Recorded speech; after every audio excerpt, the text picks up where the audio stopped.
See What I See, exclusive on Spotify. Download Anchor untuk bikin podcastmu gratis.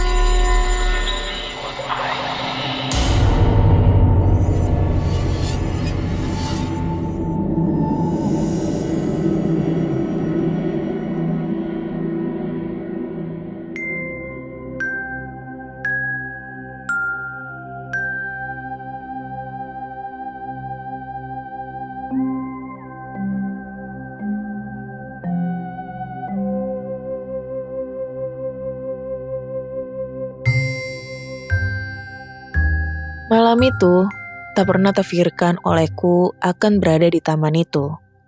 Bahkan harus bertemu dengan sosok berwujud wanita tersebut. Tapi inilah kisahku. Kisah yang sepertinya tak akan pernah aku lupakan seumur hidupku. Rabu 10 Mei 2005. Namaku Gia. Dan hari itu, aku memiliki janji untuk pergi ke kosan sahabatku Dinda yang lokasinya ada di daerah Dago, Bandung. Cuaca di malam itu memang hujan gerimis. Tapi karena memang aku sudah janji, ya terpaksa aku harus tetap pergi, dan sebelum berangkat, aku menelpon Dinda untuk memberitahunya jika aku akan berangkat ke kosannya. "Din, kamu ada di kosan kan?" tanyaku. "Iya, ada di kosan kok, nggak kemana-mana, kesini aja ya," jawab Dinda di ujung telepon. "Oke, aku kesana ya," sembari kututup telepon itu. Sebenarnya aku malas untuk pergi hari itu. Entahlah, selain cuacanya memang tidak bagus, perasaan aku pun rasanya tidak enak. Tapi ya sudahlah, toh aku sudah janji juga untuk pergi ke kosan sahabatku itu untuk membantunya mengerjakan beberapa tugas skripsinya yang sudah cukup tertunda lama. Dengan menggunakan jas hujan dan membawa tas ransel berisi laptop, aku berangkat menggunakan motor matic yang biasa aku gunakan untuk keperluan harianku. Dan saat kulihat indikator bensin motorku, sepertinya sudah tinggal sedikit isinya. Tapi saat itu, aku masih yakin jika bensin motorku itu masih cukup untuk mengantarku pulang pergi. Bukan karena aku pelit untuk beli bensin, tapi memang kondisi hujan seperti itu, aku malas untuk mampir ke pom bensin, dan tanpa banyak pertimbangan, akhirnya aku berangkat menuju ke kosan Dinda. Di perjalanan, perasaanku semakin terasa tak enak. Aku merasa seharusnya aku batalkan saja rencana untuk pergi malam itu. Apalagi jarang-jarang aku harus pergi malam-malam menggunakan motor. Terlebih dengan kondisi cuaca hujan seperti ini. Tapi mau gimana lagi? Toh, aku juga udah hampir setengah perjalanan untuk sampai ke kosan sahabatku itu. Tak lama kemudian, tiba-tiba saja motor yang aku kendarai itu mogok. Mesinnya mendadak mati. Entahlah, memang sih dari rumah bensin motorku sudah tinggal sedikit. Tapi kalaupun memang motorku itu habis, kan seharusnya tidak langsung mati begitu mesinnya. Lalu aku coba kembali menelpon Dinda mengabarkan padanya jika motorku mogok di tengah jalan. "Dinda, motorku mogok nih. Gimana dong ya?" ujarku. "Hah, mogok kenapa? Emang kamu udah di mana?" tanya Dinda dengan nada yang cukup khawatir. "Duh, gak tahu mogoknya kenapa. Ini juga aku gak tahu ada di jalan apa," jawabku. "Coba kamu lihat dulu sekeliling. Mungkin ada nama jalan atau patokan gitu," ucap Dinda. Dan tiba-tiba hubungan telepon itu pun terputus. Lalu aku mulai meninggalkan motorku dan berjalan mencari tahu nama jalan tempat di mana aku berada.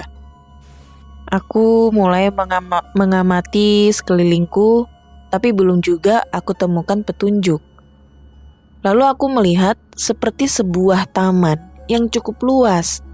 Dan entah kenapa, tiba-tiba saja aku merasa ingin masuk ke dalam taman tersebut.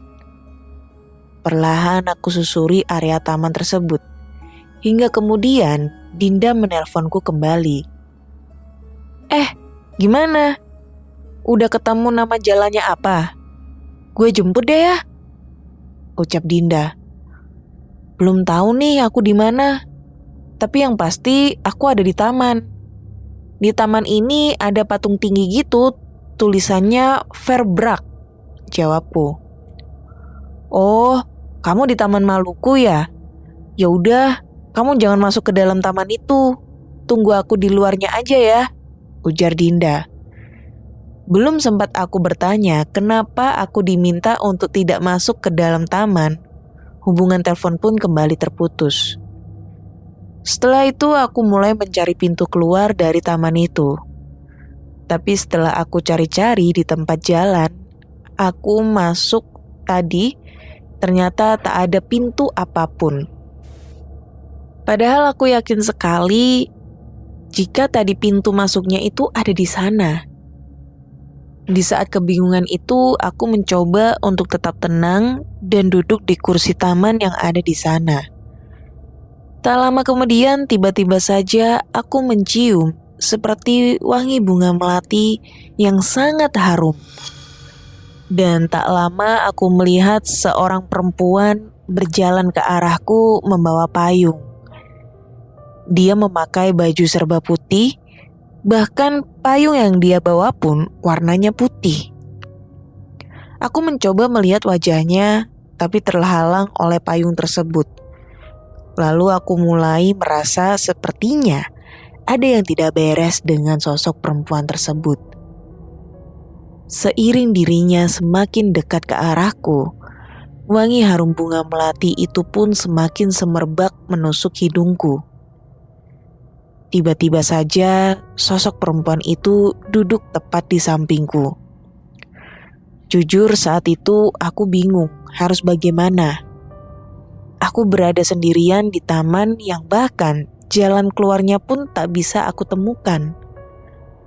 Sebenarnya apa yang sedang terjadi saat itu? Apa aku sedang bermimpi? Dan siapakah perempuan yang ada di sampingku saat ini? Tanyaku dalam hati. Aku coba pejamkan mata dan mulai berdoa dengan doa-doa yang aku ingat saat itu. Kemudian aku membuka mata dan ternyata perempuan di sampingku sudah tak ada lagi di tempatnya. Tanpa pikir panjang, aku langsung mencoba menghubungi sahabatku Dinda, tapi teleponku tak diangkat. Berulang kali aku coba kembali, tapi tetap saja dia tak menjawab teleponku. Saat aku sedang mencoba menelpon kembali, tiba-tiba saja sosok perempuan berbaju putih itu muncul kembali. Kali ini dia berada di belakang sebuah pohon yang cukup besar. Mungkin jaraknya sekitar 5 meter dari tempatku saat itu. Dan sosok perempuan itu seakan mengamati diriku. Lalu dia menurunkan payung dari tangannya dan saat itulah aku bisa melihat wajahnya. Dan ternyata sosok perempuan berbaju putih itu memiliki wajah yang rata. Ya, wajahnya benar-benar rata dan aku bisa melihatnya dengan sangat jelas saat itu. Aku kaget dan benar-benar ketakutan setengah mati. Aku tinggal ponselku di kursi taman itu dan aku berlari sekuat tenaga meninggalkan sosok tersebut. Dengan penuh ketakutan serta kebingungan, aku benar-benar tak tahu harus melakukan apa dan kemana tujuanku. Tapi akhirnya, aku melihat sebuah toilet umum yang ada di sana. Lalu aku menuju ke sana, bersembunyi di dalamnya. Saat itu aku hanya berpikir mungkin hanya inilah tempat di mana aku bisa aman bersembunyi.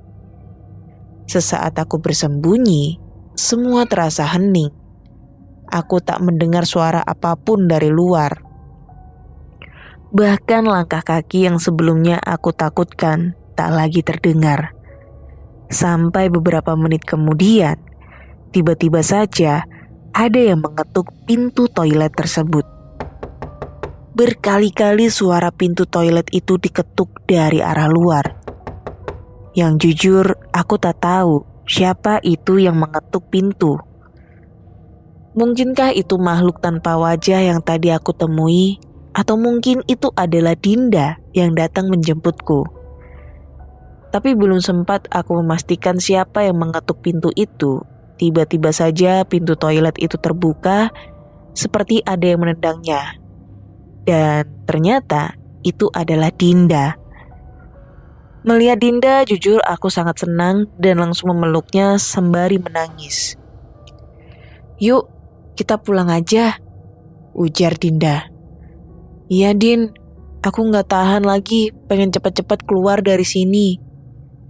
Sambil berjalan menuju pintu gerbang taman tersebut, tiba-tiba saja ponselku yang tadi aku tinggal di kursi taman berbunyi dari kejauhan.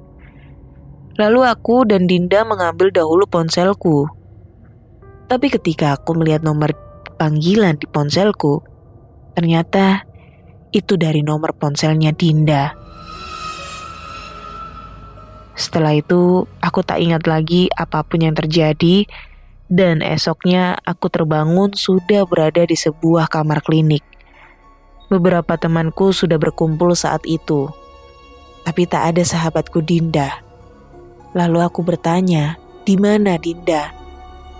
Lalu salah seorang temanku mengatakan jika Dinda sebenarnya telah meninggal dalam kecelakaan mobil di malam saat dirinya akan menjemputku.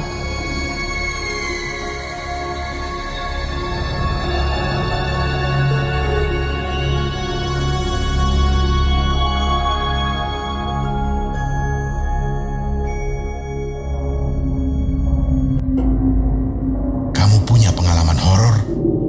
Kirim ceritamu ke podcast.ceritahoror@gmail.com.